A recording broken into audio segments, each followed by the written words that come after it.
Mesdames et messieurs, bonjour. La légende de Zelda, c'est sans aucun doute ma saga de jeux vidéo préférée. Pour l'anecdote, ma première console a été la Nintendo 64. J'ai d'abord joué à Super Mario 64, puis à Ocarina of Time. Ah bah c'est super original. C'était une véritable claque pour moi. Et je me suis toujours posé la question, pourquoi la légende de Zelda ne s'appelle pas plutôt la légende de Link? Non, parce que Zelda, c'est la princesse, et Link, le héros, c'est un garçon.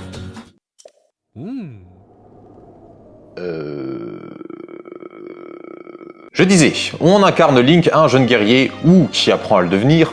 Sa mission est de sauver le royaume d'Hyrule, ainsi que la princesse Zelda. L'histoire, les décors, les personnages, la musique, c'est devenu mon univers de référence. Le fait de s'aventurer, de rencontrer des peuples et des cultures très différentes des humains m'a énormément marqué. Je connais tout, ou presque, et j'adore tout ce qui se rapporte à Zelda. D'ailleurs, la preuve, regardez ce masque derrière moi, c'est un masque que j'ai fait pour un cosplay, qui est très solide d'ailleurs.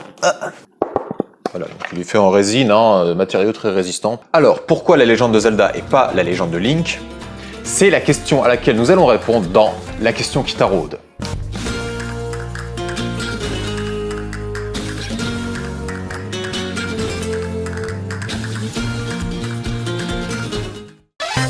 Tout commence en 1985 avec un personnage bien connu. Pac-Man. Non, pas du tout. Je vois pas le rapport. Il dit qu'il voit pas le rapport. Bon, Zelda. Non. Link. Non. C'est un petit, à moustache, qui aime bien le rouge. Ah, Staline. Mais non, Mario. Oh. Bref, Super Mario Bros sort au Japon en 1985 et il devient un phénomène mondial. Le monde entier s'arrache le jeu et s'amuse avec le plombé italien. En 2021, il reste le 7e jeu le plus vendu de tous les temps avec 40,24 millions d'exemplaires. Tout va bien dans le meilleur des mondes pour Nintendo. Il y a un petit détail qui saoule quand même. Nintendo allait sortir une nouvelle console. Or, avec le succès de Super Mario, tout le monde achète la Family Computer ou Famicom. La quoi? En fait, c'est le premier modèle japonais de la NES, ou Nintendo Entertainment System. La Famicom est sortie au Japon uniquement en 1983, et en 1985, la NES va sortir aux États-Unis. Donc la Famicom est une console sur le déclin, et Nintendo sait que ses capacités sont trop faibles pour les jeux à venir. Il décide donc de créer un accessoire, la Family Disk System, qui permet d'augmenter les capacités de la console. C'est à cette époque que Legend of Zelda est créé, et il est pensé pour être joué sur cette extension. Legend of Zelda sort en 1986 au Japon sur la Family Disk System. Il sortira plus tard sur NES en 1987 aux États-Unis. Toujours en 1986, Nintendo organise la sortie de Super Mario Bros 2 sur la Family Disk System. Alors, ce n'est pas le même Super Mario Bros 2 que l'on connaît. Ce jeu a ensuite été renommé Super Mario Bros The Lost Levels lors de sa réédition. Ce jeu est très proche graphiquement et musicalement de l'ancien jeu et il est très difficile. Tellement difficile que le Nintendo USA a décidé de ne pas sortir car il ne convenait pas au public local. Le deuxième jeu de la famille Disk System se vend bien avec ses 2,5 millions d'exemplaires au Japon. Mais il est très critiqué par les fans qui voulaient du changement et aussi par la presse. Il est davantage considéré comme une extension faite par un fan avec une difficulté trop frustrante. Nintendo va leur en prendre bonne note. Les fans veulent de la nouveauté dans les jeux. Bon, il faut remettre ça dans le contexte de l'époque, le marché du jeu vidéo était à ses tout débuts. Les entreprises ne savaient pas trop comment se positionner et les services marketing n'avaient pas les réseaux sociaux pour connaître les tendances.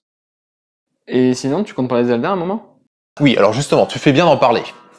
Alors, pour rappel, Zelda no Densetsu, traduit Legend of Zelda, qui est le premier opus de la saga, sort en 1986 au Japon.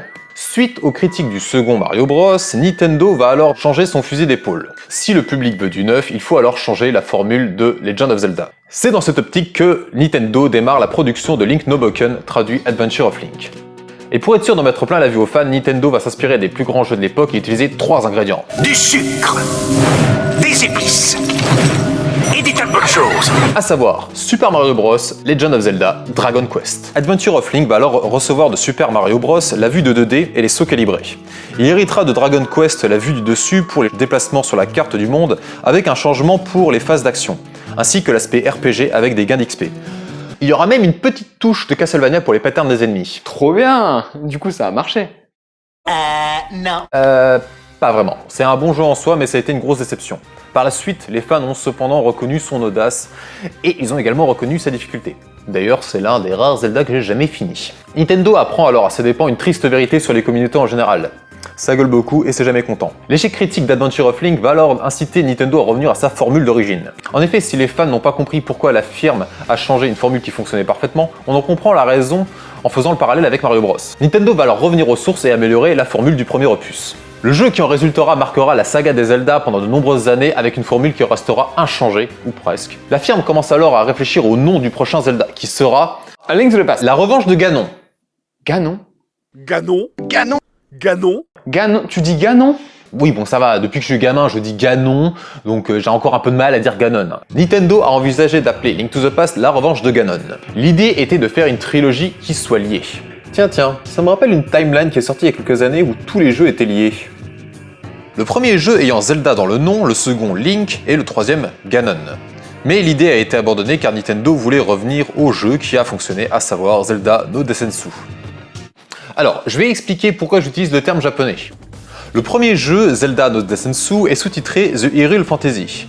C'est les traductions étrangères qui vont donner le nom Legend of Zelda. Quand le deuxième opus, Link no Boken, sort, il est alors sous-titré The Legend of Zelda 2. D'ailleurs, au Japon, personne ne disait Zelda 1 et Zelda 2. Il disait Zelda et Link pour différencier les deux jeux. C'est pourquoi le troisième jeu a failli s'appeler Ganon Jiakushu. Ganon no Jiakushu. Ou La revanche de Ganon. Vous voyez où je veux en venir? Qu'il faut que tu prennes des cours de japonais. Oui, mais pas ça. Si le nom Zelda est resté, c'est parce que le jeu Link n'a pas marché. Nintendo choisit alors de balancer à la presse le nom Shin Zelda no Desensu, traduit le nouveau Legend of Zelda, comme s'il voulait s'éloigner du jeu Adventure of Link. C'est à cette époque que Nintendo décide alors que tous les jeux de la saga porteront le même nom, à savoir Legend of Zelda, suivi d'un nom qui qualifiera l'épisode. Voilà. Vous savez pourquoi la saga s'appelle Legend of Zelda et pas la légende de Link. Je vous remercie d'avoir regardé cette vidéo et je vous invite à vous abonner à la chaîne. N'hésitez pas à me dire en commentaire quel est votre jeu Zelda préféré car j'aimerais faire un sondage à l'avenir. Si la vidéo est de mon retour, j'en ferai d'autres car j'ai plusieurs idées de sujets. Je vous invite également à découvrir ma chaîne secondaire où je rediffuse mes lives Twitch. J'ai comme projet de finir tous les Zelda à 100% en let's play, donc je vais avoir grandement besoin d'encouragement et les liens sont dans la description si ça vous intéresse. À la prochaine pour plus de vidéos sur la chaîne, salut à tous.